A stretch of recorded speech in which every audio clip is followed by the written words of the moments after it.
오늘 말씀을 보게 되면 예수님께서 닮지 말아야 할 기도의 모습 두 가지를 우리에게 이야기를 합니다. 하나는 바리새인의 기도이고 또 다른 하나는 이방인의 기도입니다. 자, 우리가 오늘 말씀을 조금 깊이 있게 들어가면서 어떤 기도가 올바른 기도인지에 대해서 함께 한번 나눠보기를 원합니다. 자, 먼저 바리새인의 기도를 우리에게 보여주시죠. 5절 말씀 한 목소리로 함께 읽겠습니다. 시작.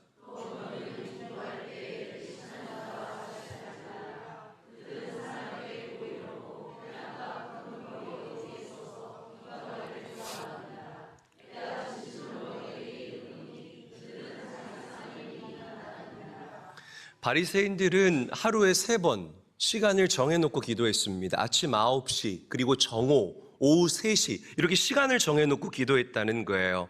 그런데 그들의 기도는 하나님을 향한 기도가 아니었습니다. 사람에게 보이기 위한 기도였다는 거예요.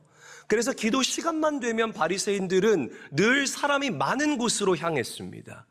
사람이 많은 곳에서 가부좌를 틀고 앉아서 두 손을 높이 들고 하나님께 기도했습니다. 내 주 하나님, 내 주여, 나의 기도를 들으시옵소서. 그러면 지나가는 사람들이 그 바리새인의 기도하는 모습을 보면서 수군거리기 시작하는 거예요. 야, 저 바리새인 좀 봐. 엄청 경건하다. 엄청 신앙이 좋구나. 엄청 믿음이 좋구나. 입술로는 형식적으로 습관적으로 기도하면서 귀는 이만해져서 사람들의 소리를 듣고 거기에 만족감을 얻는 기도자의 모습, 이게 바로 외식하는 바리새인들의 기도의 특징이었다는 겁니다. 그래서 바리새인들은 기도할 시간만 되면 일부러 회당에 나가거나 예루살렘 거리로 나가거나 시장거리로 나가서 사람이 많은 곳에서 보여주기식으로 기도했다는 거예요. 여러분, 우리 교회에도 이런 분들이 있을 수가 있습니다. 중직이기 때문에 내가 할 수 없이 30분은 앉아 있어야지. 기도 안 나오면 또 담임 목사님 뭐라 하니까 나와서 기도하가, 이게 여러분 잘못된 기도의 표본이라는 거예요. 여러분, 기도의 방향성과 기도의 끝은 언제나 하나님께로 향해 있어야 할 줄로 믿으시기를 바랍니다. 사람들에게 보이기 위한 기도하면 눈물이 나올 때가 있잖아요. 조금 적나라하게 말씀드릴까요? 기도하면 눈물이 나고 소리를 지르면 속이 시원하니까 그래서 하는 기도, 사람들에게 보이기 위한 기도, 사람들에게 인정받기 위한 기도, 이런 모든 기도의 종류가 잘못된 외식하는 기도의 종류라고 성경은 저와 여러분들에게 분명하게 이야기하고 있다는 것입니다. 여러분, 이런 바리새인들의 기도는 절대로 본받아서는 안 됩니다. 믿으시면 아멘 합시다. 영국에 허버트 조지 웰스라는 분이 계세요. 이분이 쓰셨던 대주교의 죽음이라는 짧은 단편 소설이 있습니다. 한 교회에 대주교가 있었는데 이분은 늘 하루의 시작을 기도로 시작을 하셨어요. 교회에 나와서. 잘못된 것이 아니죠. 틀린 것이 아니라 이 말입니다. 얼마나 본받을 만한 믿음의 모습입니까? 늘 교회에 나와서 똑같은 소리로 기도를 시작했습니다. 전능하신 하나님 아버지 하면서 당신의 기도를 이어가셨다는 거예요. 30년 이상을 이분이 늘 하루도 빠짐없이 교회에 나와서 아침마다 두 손을 들고 전능하신 하나님 아버지, 전능하신 하나님 아버지, 하나님의 이름을 부르면서 하루를 시작했어요. 언뜻 보기에는 틀린 것이 아닌 것 같잖아요. 어느 날도 어김없이 대주교가 나와서 두 손 높이 들고 전능하신 하나님 아버지 하며 하나님의 이름을 부르는데 갑자기 하늘에서 하나님의 음성이 들리더래요. 그래, 뭐가 필요하니? 그래, 나 여기 있다. 뭐가 필요하니? 그런데 이 음성을 듣고 그만 대주교가 깜짝 놀라서 심장마비로 죽었대요. 이게 이 소설의 내용이에요. 뭘 꼬집는 걸까요? 여러분 보세요. 얼마나 아이러니하면. 그러니까 조지 웰스가 이 이야기를 통해서 오늘날 성도들의 기도가 얼마나 형식적인지, 얼마나 보여주기식인지, 얼마나 그 기도의 끝이 하나님께로 향해 있지를 아는지를 우리에게 이야기하고 있다는 것입니다. 명심하셔야 됩니다. 혹시나 오늘 여러분들의 기도가 이런 기도의 모습이라면 오늘 여러분들의 기도를 바꾸시길 예수 그리스도의 이름으로 간절히 축원합니다. 자, 자, 두 번째, 이방인의 기도에 대해서 이야기를 하고 있어요. 이방인의 기도를 담지 말아야 할 이유는 그들의 기도가 중언부언하는 기도이기 때문이다라고 말씀하십니다. 자, 7절 말씀 함께 한번 읽어보도록 하죠. 한 목소리로 읽습니다. 시작.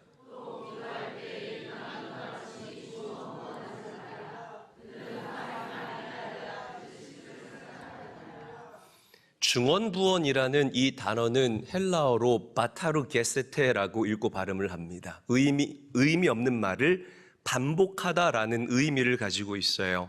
중언부언이 한자거든요. 이 한자적인 용어로 봐도, 의미로 봐도 중언, 거듭해서 말하고 부언, 덧붙여서 말한다라는 의미를 가지고 있잖아요.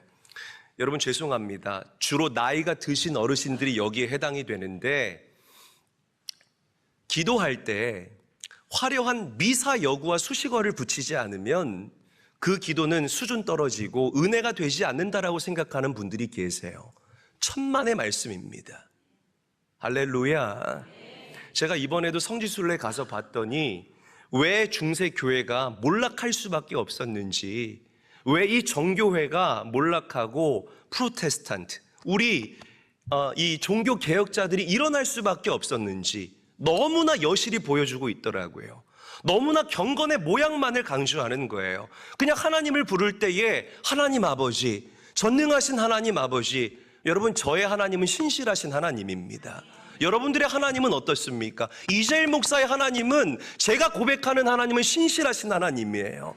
그래서 저는 주로 하나님을 부를 때에 신실하신 하나님이라고 저의 하나님을 부릅니다. 그런데 죄송하지만 기도할 때 높고 높은 보좌에서 낮고 천한 우리네 인생을 굽어 살피시는, 전지하시고 전능하시고 존귀하시고 영화로우시고 하늘의 해와 같이 찬란하게, 도입만 30초예요. 이렇게 기도하지 않으면 기도의 수준이 떨어진다, 은혜되지 않는다라고 생각해서 자꾸만 무언가를 붙이는 거예요.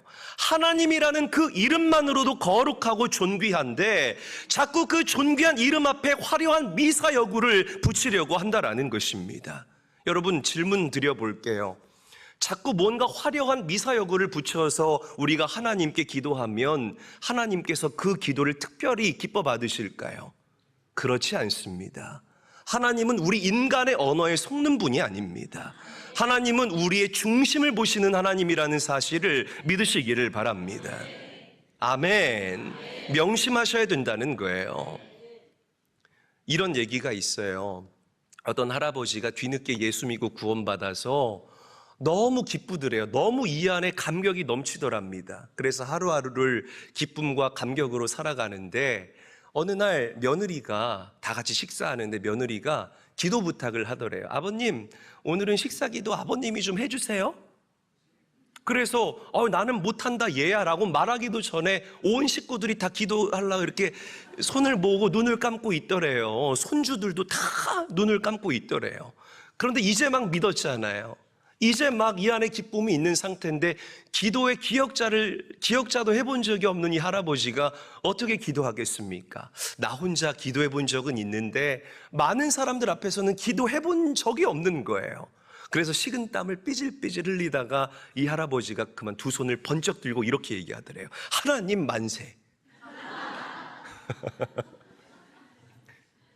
재미없나요 여러분? 재미없으신 분들은 마음이 강박하신 분들이에요. 보세요. 화려한 말로 꾸미지만 마음이 없는 기도와 화려하지 않고 투박하지만 그 마음의 진심을 담아내는 기도, 하나님께서 어떤 기도를 기뻐 받으실까? 여러분 더듬거려도 좋습니다. 우리 성도들을 봐도, 목사인 제가 봐도 어쩜 저렇게 기도하는 표현이 아름다울까? 라고 생각하는 그런 기도를 잘하시는 분들이 많아요. 그러나 기도 잘한다고, 유창하다고 그들을 부러워하지 마시고 내 마음의 중심을 들이시면서 여러분들의 영적 언어로 하나님께 아뢰면 하나님은 그 기도를 들으시고 여러분들에게 응답하실 줄로 믿으시기를 바랍니다. 할렐루야. 여러분 자녀들이 용돈 받으려고 자녀들이 누가? 자녀들이 용돈 받으려고 여러분들한테 와서 자비로우시고 은혜로우신 우리 이재일 아버님, 우리 이재일 아버님은 자식이 말하는 것을 거절하시는 법이 없으신 우리 아버지시니 이 못난 소생에게 50만 원만 하사하여 주십시오. 우리 아들이 그러면 얘 뭐 잘못 먹었나? 얘 좀 이상하가, 전 그렇게 생각할 것 같아요. 여러분, 하나님의 자녀 맞습니까? 다시 여쭤볼게요. 하나님의 자녀 맞습니까? 내가 정말 자녀가 맞다면 있는 모습 그대로 내 마음의 중심을 보이시면서 하나님 앞에 기도로 나아갈 때에 하나님이 응답하신다는 것. 그래서 우리에게는 중언부언할 필요가 없다. 화려한 미사 여구가 우리의 기도에 필요가 없다라는 그 사실을 우리가 다시 한번 분명하게 했으면 좋겠습니다. 하나님은 우리가 기도하기도 전에 이미 우리의 필요와 우리의 마음의 동기를 다 아시는 분이시라는 사실을, 이 진리를 가슴에 새길 수 있게 되시기를 주의 이름으로 간절히 축원합니다. 우리 옆 사람과 인사하죠. 우리 하나님께 마음을 담아 솔직하게 기도합시다. 인사하겠습니다. 자, 그래서 주님은 우리에게 이렇게 말씀하셨어요. 자, 8절 말씀 함께 한번 읽어보도록 할게요. 8절입니다. 큰 목소리로 읽습니다. 시작.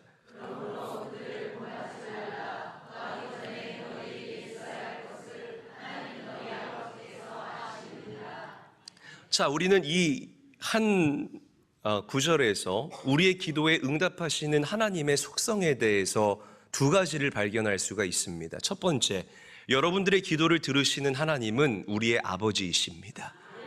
할렐루야. 자, 성경에 보면 예수님께서 제자들에게 기도를 가르치실 때에 하나님을 아버지라 부르라라고 가르쳤어요. 물론 지금 여러분들 안에 성령 하나님이 계시기 때문에 우리가 그 전지하시고 전능하신 하나님을 아버지라고 부르는 데에 요만큼도 꺼리낌이 없지만 이 당시 유대 사회에서는 그 하나님을 아버지라고 부른다는 것이 있을 수 없는 일이었습니다. 그래서 그들은 하나님을 부를 때에 가장 친숙하게 부르는 표현이 주, 아도나이라고 하나님을 부르고 호칭했다라는 거죠. 마틴 루터가 이런 이야기를 했습니다. 우리가 하나님께 대하여 생각할 수 있는 최상의 이름은 바로 아버지이다. 할렐루야. 여러분, 누가 하나님을 아버지라 부를 수 있습니까? 예수 믿고 십자가의 보혈로 내 죄가 씻음 받았다라는 이 죄 용서함의 확신이 있는 자만이, 이 마음에 십자가가 세워져 있는 자만이 하나님을 아버지라 부를 수 있다라는 사실을 믿으시기를 바랍니다.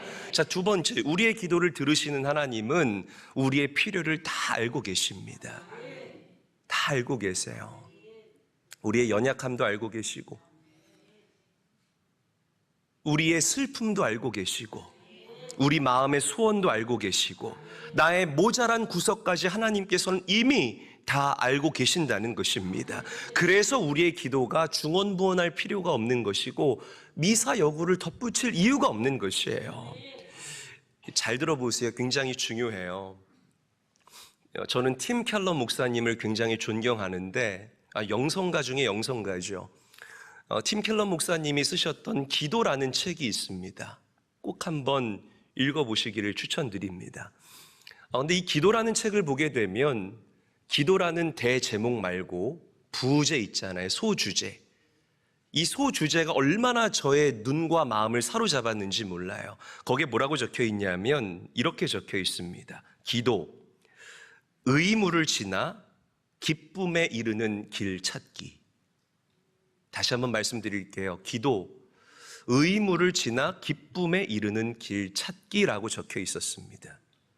한번 저를 따라하죠. 의무를 지나. 더 크게 해요. 의무를 지나 기쁨에 이르는 길 찾기.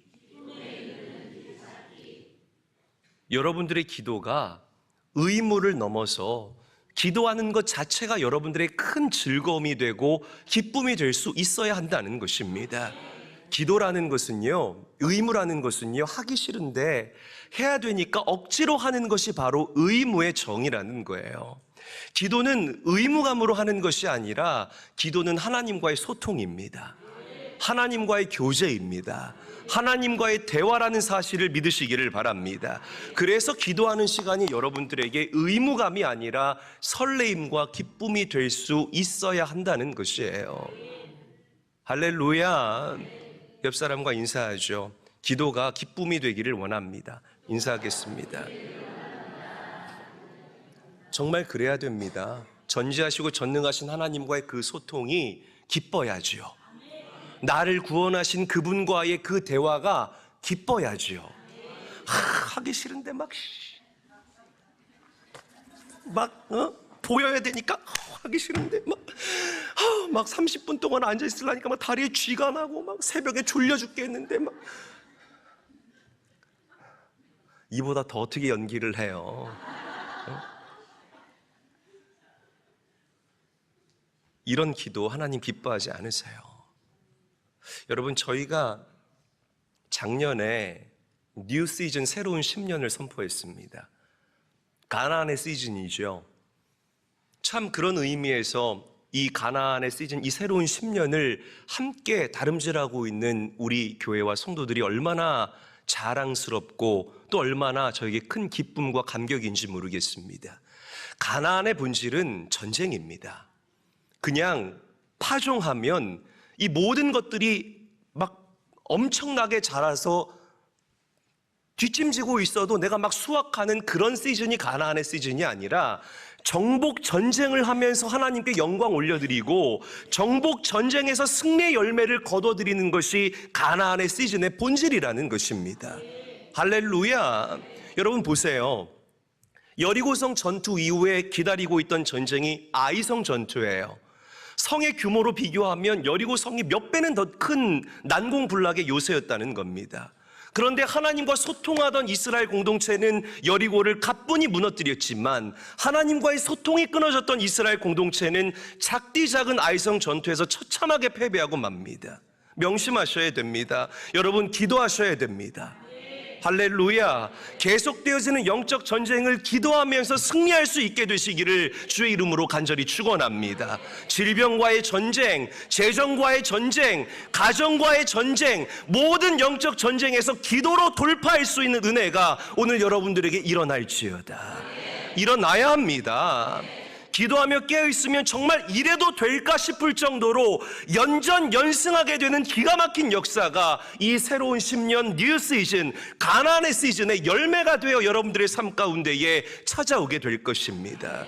우리가 그런 시대와 그런 토양을 건너가고 있다라는 거죠. 기도하면 하나님의 뜻이 분별되어져요. 어떻게 해야 될까? 이 중요한 프로젝트를 앞두고 내가 어떻게 해야 될까? 하나님의 뜻이 분별되어집니다. 기도하면 여러분들을 참소하는 어둠의 영이 떠나가는 놀라운 역사가 반드시 일어납니다. 이게 기도로 승리하는 가나안의 시즌의 본질이라는 거죠. 오늘 여러분들의 기도가 의무가 아닌 의무를 집어치워버리시기를 바랍니다. 의무가 아닌 기쁨에 이르는 기도가 될 수 있기를 다시 한번 주 예수의 이름으로 간절히 축원합니다. 간절히 축원합니다. 자, 그럼 어떻게 기도하는 것이 의무가 아니라 기쁨에 이르는 기도일까? 주님께서는 골방으로 들어가라라고 말씀을 하세요. 말씀 읽어볼게요. 6절입니다. 시작.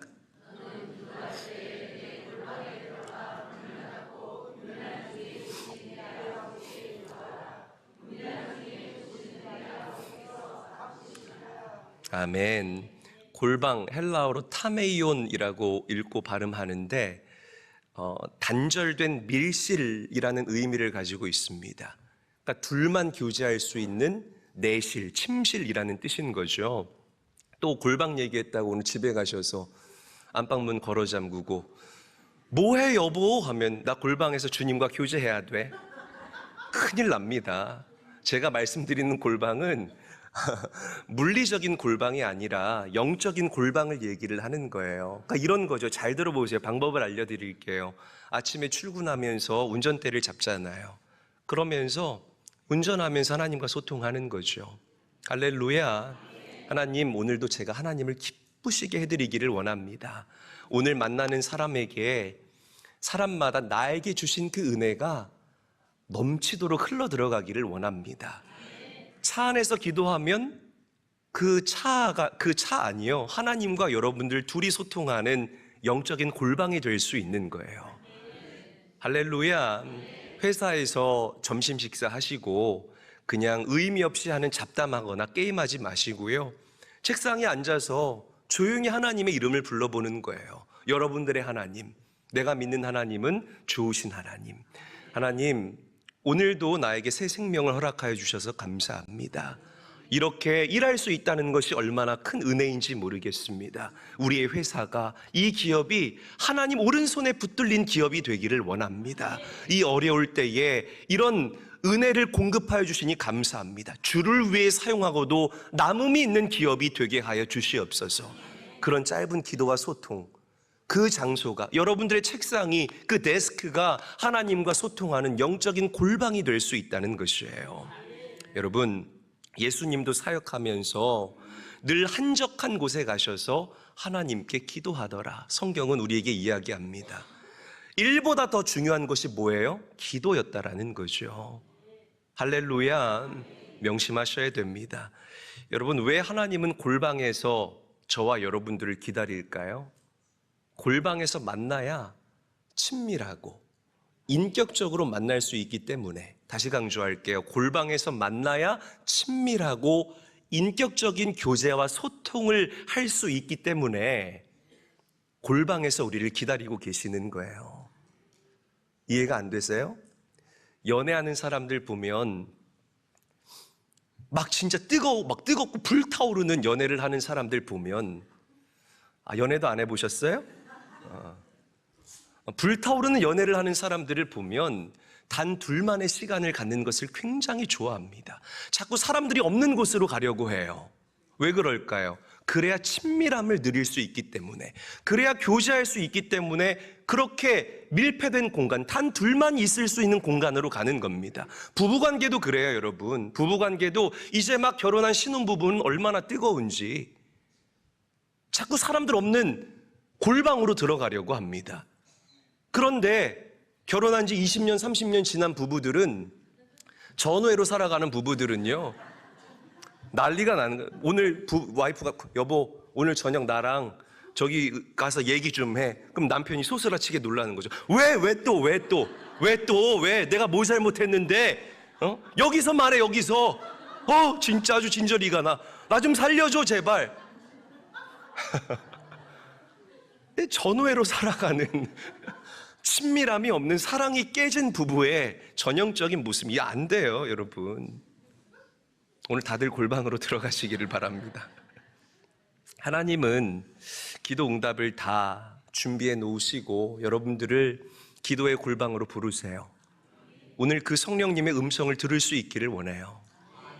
할렐루야. 여러분, 기도의 골방은 우리의 영을 소생시키는 영적 샘물이고, 불가능을 가능케 하는 기적의 현장이고, 우리의 일상을 저 영원한 것에 비끌어맬 수 있는 영적 동아줄이 됩니다. 기도의 골방을 소유하시기를 주의 이름으로 간절히 축원합니다. 옆 사람과 인사하죠. 기도의 골방을 소유합시다. 인사하겠습니다. 대리 연애라는 말을 저는 들어본 적이 없습니다. 뭐 대리 운전, 대리 출석, 이런 표현은 들어봤어도 사랑을 누가 어떻게 대신해 줍니까? 기도도 똑같아요. 대리기도 없어요. 성도들이 저에게 기도 부탁을 해요. 목사님, 저의 무엇을 위해서 기도해 주세요. 이것 놓고 기도해 주세요. 물론 기도의 줄을 합해달라라는 그런 요청일 수 있어요.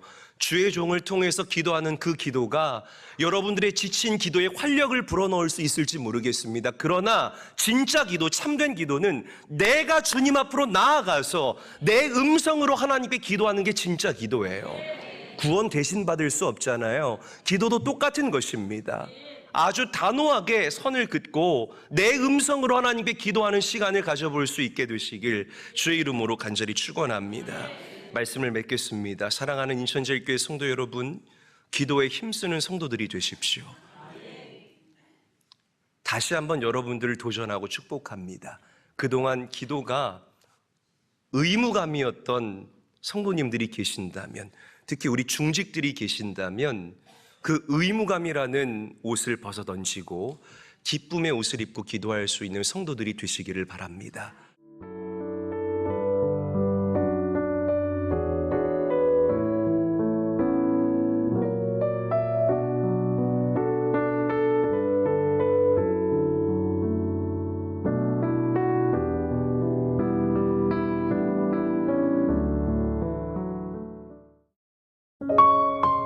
GOD Good TV